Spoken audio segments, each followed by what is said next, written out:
पर इसका ऑपरेशन नहीं करवाते। जो सही टाइम था जब इन्फेक्शन शुरू हुई थी तो जल्द से जल्द आप इसका ऑपरेशन करवाएं। अगर आप वक्त पर ऑपरेशन नहीं करवाते तो वो जो इन्फेक्शन थी अब वो अपेंडिक्स को इस तरह अफेक्ट करेगी कि वो अब अपेंडिक्स गलना सड़ना शुरू हो जाएगी, गैंग्रीन होना शुरू हो जाएगी। जब वो गलना सड़ना शुरू होगी तो पहले तो सिर्फ अपेंडिक्स तक थी, अगर आपने उस वक्त उसका ऑपरेशन नहीं किया, थोड़ा सा और डिले किया, तो वो इन्फेक्शन अब बड़ी आंत की तरफ जाना शुरू हो जाएगी। और अपेंडिक्स अब सारी गल सड़ चुकी होगी, अब बड़ी आंत की तरफ आएगी। अब बड़ी आंत में भी वही वाला हिस्सा शुरू होना शुरू हो जाएगा, इन्फ्लेमेशन शुरू होना शुरू हो जाएगी और फिर वो गैंग्रीन बनना शुरू हो जाएगी, यानी कि गलना सड़ना शुरू हो जाएगी। बर वक्त इसका ऑपरेशन बहुत ज़रूरी है। ये एक बड़ा ही क्रूशियल सा डिसीजन होता है। आपने मतलब you should trust on this thing on your surgeon. तो वो आपका सर्जन इसको टाइमली अगर निकाल लेता है तो, नहीं तो फिर ये होता है कि अब अपेंडिक्स तो वैसे गल सड़ चुकी है, उसे तो आप निकाल नहीं सकते। अब वो जो गैंग्रीन वाला हिस्सा है या जो गलना सड़ने का अमल है वो बड़ी आंत तक आ जाता है। फिर आपको अब वो उस वहाँ पे आप टाँके से उससे काम नहीं चला सकते।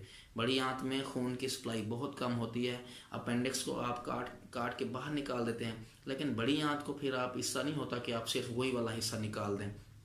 फिर ये होता है कि आपको एक आंत का बड़ा सारा हिस्सा निकालना पड़ेगा। उसमें अब अपेंडिक्स तो वैसे ही अब गल सड़ चुकी होगी, अब छोटी आंत, अब वो जंक्शन जो वहाँ पे छोटी आंत और बड़ी आंत मिल रही है, तो छोटी आंत हिस्सा काटना पड़ेगा और साथ बड़ी आंत फिर आपको सारी जो ऊपर तक जा रही होती है वो सारी काटनी पड़ती है, जिसको हम फिर लिमिटेड राइट हेमिकोलेक्टमी बोलते हैं।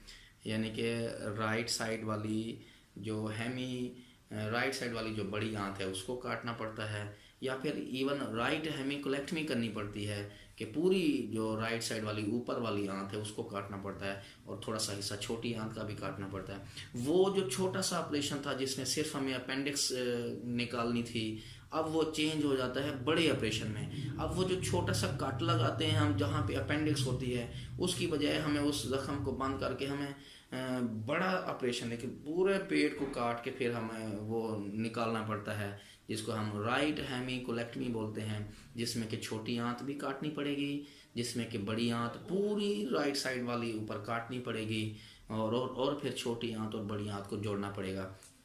तो टाइमली डिसीजन है।